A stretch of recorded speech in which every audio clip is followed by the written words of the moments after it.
നാലുകാലുള്ള പന്തൽ താഴെ കത്തുന്ന നിലവിളക്കും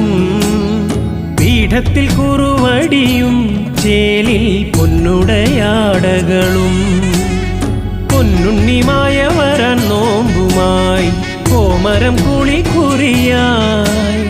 പൊന്നിന്റെ അരമണിക്കിലുക്കവും പൊന്നൊളി പരത്തി നിവ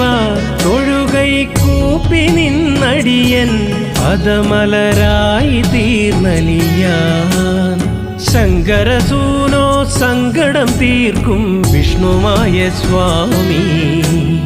പാർവതി മാതാ പാരിനു നൽകിയ പഞ്ചാമൃതം സ്വാമി.